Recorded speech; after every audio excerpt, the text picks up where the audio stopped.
And I don't have a hatred of police. I don't want to have a fight with them. I don't want to dislike their culture, but it's wrong.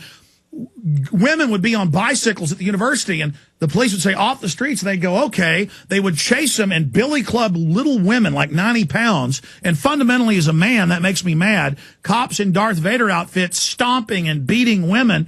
And then there'd be like 30 anarchists, as usual, paid. The cops would wait while they would, in front of the news, throw rocks. Then the anarchists would move to the back, and then the police would attack the peaceful people. It was all rigged, Craig. I mean, so they don't even need foreign troops in many respects, because so many police just, I mean, you've seen the footage probably from Miami where they said no protest allowed, and they were shooting women in the face with rubber bullets and laughing about it later at the debriefing. I mean, they think of us as lower than, you know, shooting squirrels or something. I mean, you understand the culture and where it's gone. I don't, again, there are a lot of good police in the system, but what about the system itself? Well, I can't speak for what happens back east, because that's a different breed of cat. But I know around here, none of that would happen. I have lunch with a lot of our officers all the time in this area, and even though I'm retired, I'm not an outcast yet. And they basically say, if that ever comes here, we're going home and putting on our fatigues. We're not going to be, we're not going to be out, doing, all this globalist stuff like that. We're going to the house.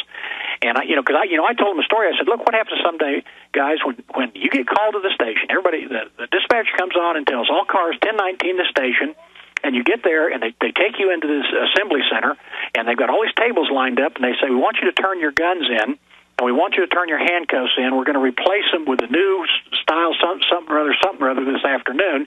Meanwhile, go over to the cafeteria and get something to eat so we can do the paperwork, and you're going to draw new weapons when you come out. When you come out, there's no new weapons. Instead, you've been disarmed, and they hand you a nightstick or a can of mace and say, now go do your job with this, because we don't trust you as cops anymore because you're not on our side, so we're going to disarm you as well. And, of course, everybody says, well, that's not going to happen here. Well, it's happened all over the world, and it can happen any place as long as everybody blindly follows the idiots up there who are running the show. Our police chiefs around this country right now, a lot of them are being indoctrinated into this globalist mentality, into this very socialist anti-Second Amendment mentality. We got a chief in Tulsa that came in, and when he first arrived, they hired him off. He was the first chief of police of Tulsa, Oklahoma, that was ever hired outside the department. He came from the East Coast. And when he came on board, the NRA sent him a complimentary free membership. And he walked into Internal Affairs, took that NRA membership with his aide de camp, another idiot, and they shredded it and laughed and said, what does the NRA think about this? And he shredded it like that, and everybody in Internal Affairs looked at him with a strange look, and he said, what's wrong? And he said, the lieutenant there said, Chief, do you realize that 90% of the officers in the Tulsa Police Department are NRA members? And he just kind of I didn't know that, and he turned and walked off.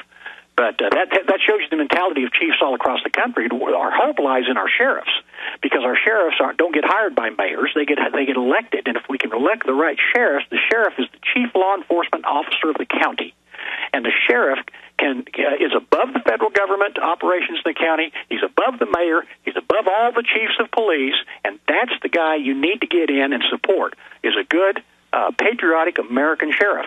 And if we can do that and keep that going, like Sheriff Mack and some of the others up there, Sheriff Craig and some of the others, then and increase those numbers, that's where we're starting the grassroots. Well, I mean, you brought up history, and what, for those that don't know, you obviously know this, but in these control grids, fascist or communist, all command and control, they first create special paramilitary units like SWAT teams, which you've been a member of. And I'm not saying there isn't some use for those in bigger departments. The point is, then they expand those units, but then disarm the main units. England and places do this, and only allow the secretive Praetorian internal police to have the high-powered weapons or the lethal weapons. And there is an agenda in this. I've noticed when the media likes to demonize local police for things they do wrong, but then the feds are always billed as the saviors who come in and federalize things and then make departments put in the chiefs they say, and then bring in the hate laws and turn the police into political officers that spy on everybody else. And that's now the conversion we're seeing. I mean, did that upset any of your cop buddies when they found out that the MIAC report and Homeland Security reports, I guess they'd also been seeing them, said that veterans were the main threat to America?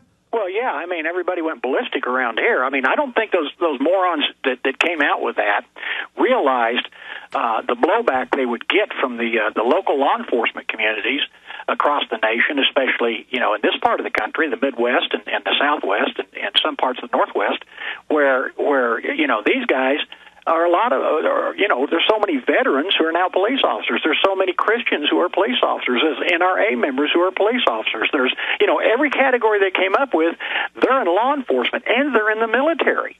And so when you start rubber stamping who the enemy of the government is, and you come up with something without thinking it through, and then it gets released to where everybody sees it, you got a major problem. Because that's why we got it, was because police and even a federal marshal were upset by it. But what about how they're now, and this was confirmed, people didn't believe it 6 months ago, now it's been in Washington Post and everywhere else, all the VFWs, even that had 150-year-old plugged cannons, spiked cannons, they had to register them all and then turn a lot of it in. The government said, that rifle you've got that we have a record of that you had from World War I, you can't have that hanging above your VFW now. You got to turn it into us. I mean, folks, this is serious. Well, we didn't have that happen here. I mean, these guys still got the Springfields and the M1s they march with the flags and all of that, and they're fully operational. They haven't been plugged or anything. They got them years and years ago. But what we are seeing is with the BATFE. It gets me. It used to be the ATF, then it was the BATF, now it's the BATFE. They just get more alphabet, all the time. They've got people there working as agents out there enforcing so-called gun control laws that don't know anything about firearms.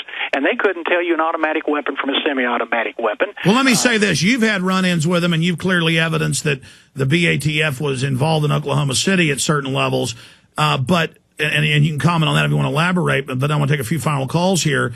But I've had a couple run-ins at gun shows and a few other times with the BATF, BATFE, whatever it is today. And these guys came off like real mercenary criminal types. I mean, I've never gotten such a criminal, bad vibe. And their mannerism, they were very psychopaths. Where do they recruit these guys? Well, I don't know. What I run into and have over the years is they'll have agents who try to go in and enforce laws in areas where they have minimal training. And it's like, well, in their own mind, in their own attitude is, gee, you have too many guns, or you have too much ammunition. You almost have an arsenal. You don't need all these guns.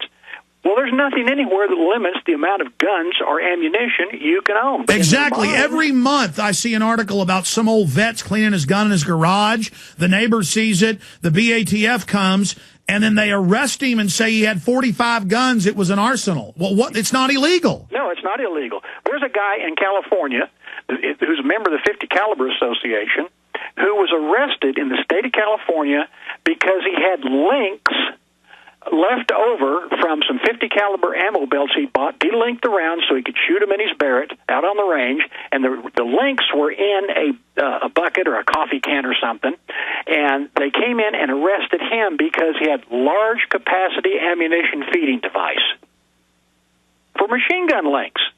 And he didn't have a machine gun. I mean, what are you going to feed with those things anyway? I mean, that's ridiculous. It's that kind of mentality that pushes people over the edge and causes blowback.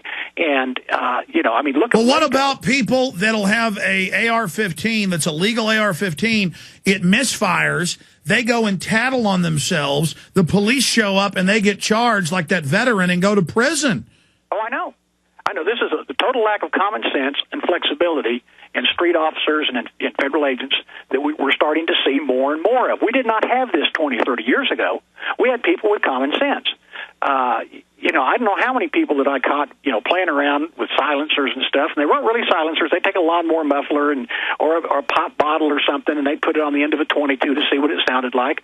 Well, yeah, that could be a federal offense, because once you put those two things together, you have a sound suppressor. But everybody's done that at one time or another. They live on the farm. Oh yeah, everybody's done that, and you know, what's the big deal? But you can own it. You can go out right now and you can buy a real sound suppressor with a threaded pistol barrel and the whole bit, and register it for $200 and have it and carry it and do whatever you want to with it. But you can't build your own.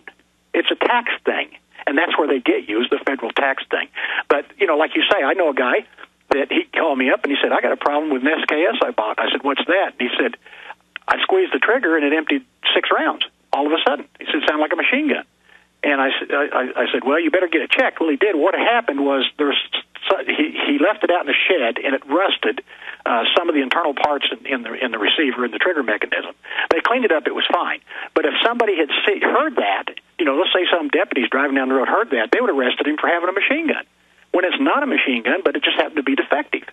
The same type of case you're talking about. Well, also, there's this magical thing about a fully auto, when my experience is I don't want a full auto. I want single shot or burst.